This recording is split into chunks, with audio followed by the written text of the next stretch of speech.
Guys, after subscribing to this channel, please make sure that you also press the bell icon so that no notification, no new video of mine, any educational video, is missed All by right. anybody. So with eclampsia, guys, see, the thing is that this is a higher state of eclampsia, right? So you have a, eclamptic seizure is being thrown for whatever reasons. Maybe some patients have a very low threshold for high BP. Some patients have a very high threshold for blood pressure. So I've seen patient who was not hypertensive suddenly going in eclamptic fit. Just imagine, she was having labor. Patient I had admitted, patient I had seen her blood pressure. She had was a low risk patient, and in front of me she threw a fit. So I was there to take care of her. Immediate side up, the rails was put up. Immediate call for help. With no effort to stop the seizure, but yes, proper position, side tilt immediately, suction all the secretions if possible, call for help, and put up the oxygen if it's required, and then check on the vitals. If the patient, once the patient stabilizes, the seizure goes, then decide for magnesium sulfates, check the blood pressure, and then at that time we saw that the BP was not very raised, it was I think 140/90 or something, and she threw a fit. So whatever it is, it's no indication of very high severe blood preeclampsia only having eclampsia. Even people with gestational hypertension or severe gestational hypertension can also throw a fit. Okay, so eclampsia is a situation that needs to follow the principles of ABCD. Okay, so you call for help, so you have the airway breathing, okay, circulation, and you call for help. Teamwork, personnel is needed for effective management, and we need to go through this. Airway breathing, circulation, crystalloids, control of convulsions, and catheterization, control of blood pressure, corticosteroids, very important, and then delivery. See, this one chart says it all. So it's got a very beautiful charts.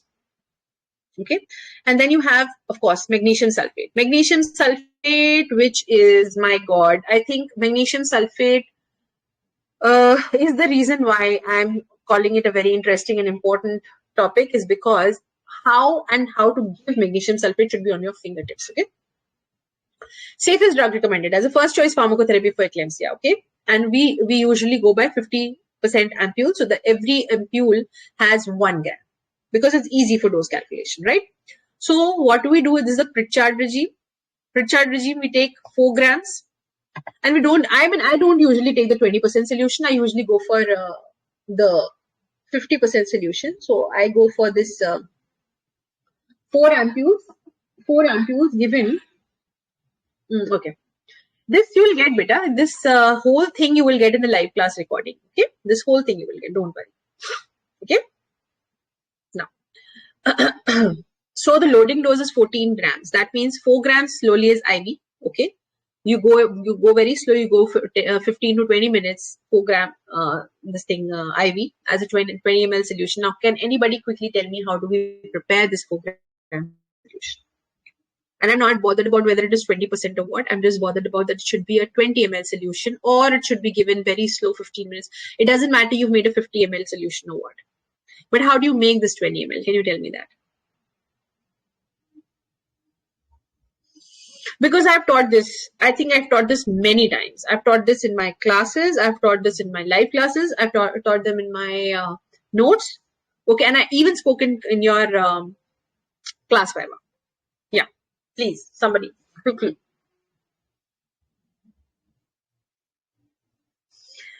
Yes, good, absolutely right. Who's the one who's written it? Usha, absolutely. So what you do is, Ashwini also, great. What you do is you take 4 ampules, and 4 ampules means 1, 2, 3, 4 grams, correct? But all of them are 2 ml each, correct? So because it was for 50%, so 2 is 8, 2 ml so 8 ml you dilute it with at least 12 ml of NS, that becomes 20 ml, and this becomes whatever may be the dilution of this, but you have to go very slow.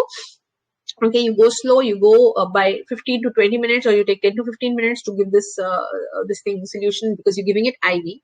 And after that, you give 5 grams here and 5 grams here. Guys, this was about the Pritchard regime. That means what you gave was a loading dose. You gave 4 grams as IV, you gave 5 grams intramuscular, and then what you give is 5 grams in each buttock as a maintenance dose, isn't it? This is the one. So you give this as the loading, this as the loading dose, okay? and then you give this as the maintenance dose, correct? Correct? And then I'll remove the others because I don't know what these others exactly are confusing us. Okay. And one very important thing, guys, very important thing is that every time you give a maintenance dose, the respiratory rate should be more than 16, the patellar reflexes should be present, and the urine output should be more than 100 ml in the last 4 hours. Or at least it should be more than 30 ml per hour, correct? And then you have the Zuspan regime. This is the one which is telling you about giving 4 grams as 20% loading dose, IV 4 grams slow IV, and maintenance doses 5 grams, 1 gram per hour. Yes, the Zuspan regime. IV infusion rate, 100 ml per hour. And I told you how to maintain this. Can you tell me, guys, how do you give 1 gram per hour? That I told you. Pritchard and Zuspan, yes. So Pritchard mostly is IM and Zuspan is IV. And I love the Zuspan regime. In fact, I've been doing that. And I also taught you how to do the Zuspan regime. So if you have to give 1 gram per hour, how will you give? Tell me, how do you do that, guys? Everybody who's been my student from a really long time, I want you to tell me, how do you do this? And this will always come. Overaction, overdose, whatever. This is good. Overdose. Yes. How will you do that? 5 grams and 500 ml. That's agreed. Ashwini, and how much this thing do we give? What should be the drop count?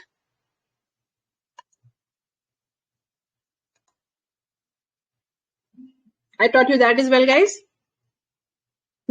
So for giving 100 ml per hour, how many drops do you have to give?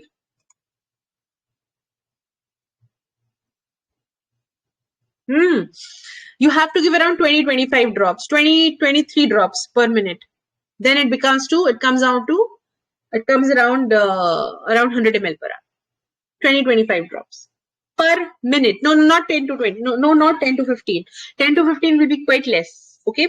So if it's come around 20-23, then it will be 100 ml per hour, and you can still give 100 ml per hour in a pre-eclamptic patient or in an eclamptic patient. You can still give that much. Okay. All right. Okay, guys, there are certain corrections that I will do before I put up this PPT, because then you'll get confused. And yes, magnesium overdose, stop further magnesium. You can give a serum magnesium levels, oxygen, intubation if required, and 10 ml, 10% calcium gluconate over 10 minutes. That is going to be asked for sure. And for that, I've got a very beautiful chart. This was given in your AOGD bulletin. I really loved it, so I've taken it. And it is stepwise management for eclampsia. How beautifully they've given. Shout for help. Quick assessment. Check for neck rigidity and temperature. Step 1 is check for breathing. Open the airway. Step 2 is turn her on the side. Position the IV line. Step 3 is protect her from injury. Step 4 is, step 3, okay, if I know. Give anticonvulsants. Okay, anticonvulsant magnesium sulfate. Phenytoin. If there is no IV access, give per rectal diazepam. Very good. Step 4, if diastolic blood pressure more than 110, systolic more than 60, then we give antihypertensive. Step 5, start IV infusion, RL or NS. Step 6, catheterize the bladder and see the urine output. Step 7 is to send CBC, platelet, KFT, LFT, ABG coagulation. And step 8 is check the fetal heart rate and continue the fetal monitoring. Excellent chart for eclampsia. Okay, everything you will get. The entire PPT you will get. Everybody who's taken my live updated theory course will get this free of cost, live class recordings. Okay, and the ones who want to buy only live class recording folder, that is also available. Okay, so don't worry. Okay, then you have magnesium sulfate schedule. Okay, thank God, fine. This is a better slide. Okay, it's just that it does not have those Zuspan regime and Pritchard regime separately given, or is it? No, it's not given. So you have beautifully given antihypertensive, and you have beautifully given which regime is that? Loading dose, okay, and then 5 grams IM, okay. So this is your Pritchard regime. This is IM, and everything else they've written over here. And they've also repeated the antihypertensive drugs, which I told you about. And how do you stabilize the patient? So deliver the patient after stabilization situations like eclampsia, HELP, severe preeclampsia, chronic hypertension with superimposed preeclampsia, and if the gestational age is more than or equal to 34 weeks. Believe me, That's what you want to do. Vaginal delivery may be considered of attainable in reasonable amount of time. Okay. Otherwise, you can go in for a cesarean section. When gestational age is 24 weeks, immediate delivery is a better option because you're not losing out anything. But approach should be individualized between gestational age 24 to 33 weeks, because here the baby is too premature to be coming out. So after 34, we know what to do. Before 34, we know what to do. But in between 24 to 34, it has to be individualized. There's no evidence. There are no guidelines. Of course, intrapartum management, you have to have a well-equipped birthing center, obstetrical expertise, neonatal expertise, high dependency units, blood bank, anesthesiologist, neonatologist, transfer facility. Okay, then the delivery depends upon urgency to deliver, Bishop's score, gestational age, severity of fetal growth restriction, Doppler studies. Okay, and induction you do with prostaglandins, mesoprost, mechanical dilators. Augmentation of labor is to be done with oxytocin. Cesarean delivery, severe fetal growth restriction, reversal and diastolic flow. This is when you do the cesarean delivery. Or obstetric contraindication for vaginal delivery, correct? Or failure of induction. These are certain. Wait a second. So here are the indications.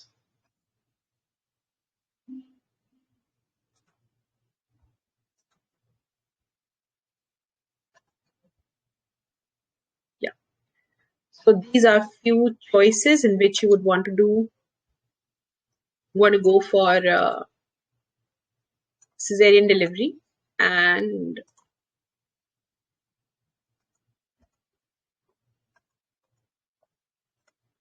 yeah. So fluid management we've already spoken about. Intrapartum fetal management I already spoke about. Preventing PPH is very, very important. And use of fluids has to be very judicious. Post-delivery management, close vigilance for eclampsia, PPH, other complications, very, very important. And continued postpartum surveillance. During the hospital stay, blood pressure should be closely monitored. Postpartum use of NSAIDs should be avoided. See, this is also very important. Okay, you don't want to mess with that. Okay, what else? Discharge. Patients should be made aware of warning signs and symptoms. And can you tell me the warning signs and symptoms, guys? The importance of reporting to the hospital in case they are encountered. And what about post-discharge management? Home BP monitoring by self, visiting the high care center should be regularly practiced. OPD review should be within 3 to 5 days or earlier the symptoms persist or recur. Postpartum care, again, very important. IUCD is the method of contraception preferred. Okay, preconceptional counseling in the subsequent pregnancy. So these are certain things, long-term surveillance and shifting to equipped facility. All these things are important. And this is just another, couple of things which were written over there in the ACOG bulletin, which I just included as eclampsia management, but mostly you have to follow this. Wait a second, guys. Yes. Okay, can anybody tell me why should the postpartum use of NSAIDs should be avoided? I said it, people heard about it and they're not even asking me. So why should the NSAIDs be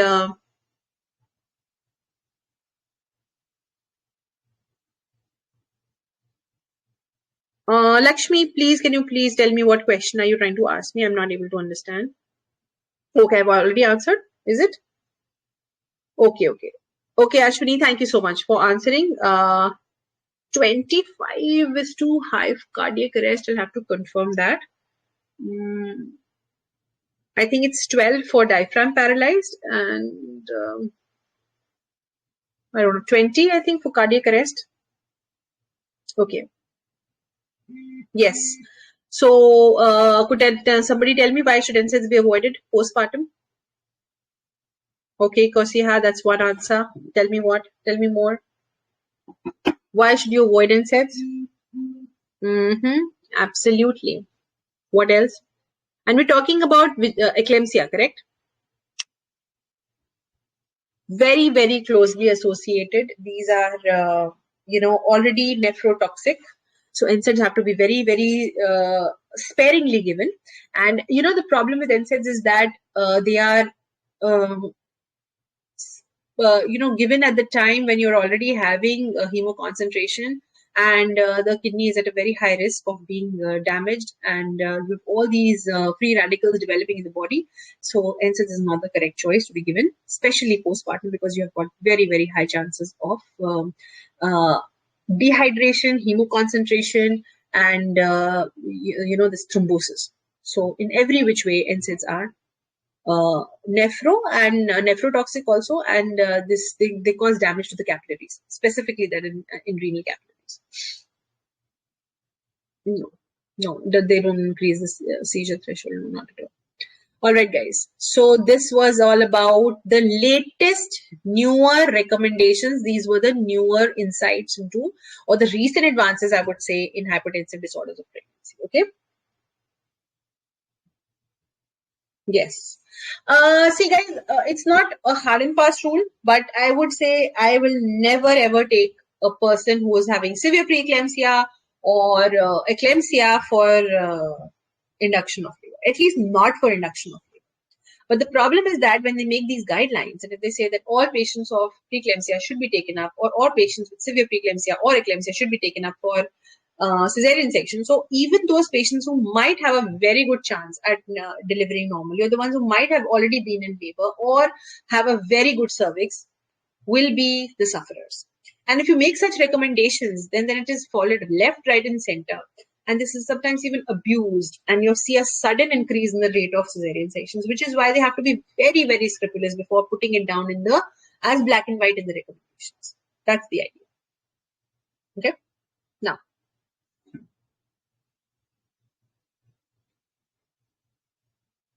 so no, they don't say, you will not find a recommendation which says take the patient straight away for C-section, but you will always give a chance of this thing, induction of labor. But practically, it doesn't work that way. It doesn't work that way at all. In case of IUFD, well, you can try.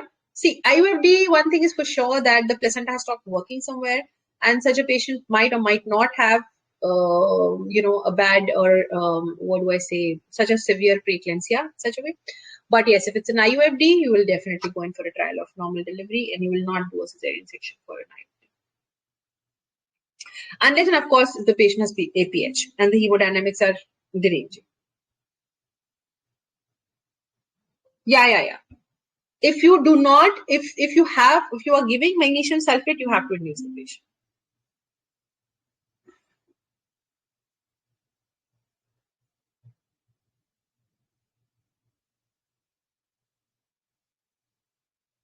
Anita, I can't understand your question. Please, can you please write it down again so that I can understand what you're saying?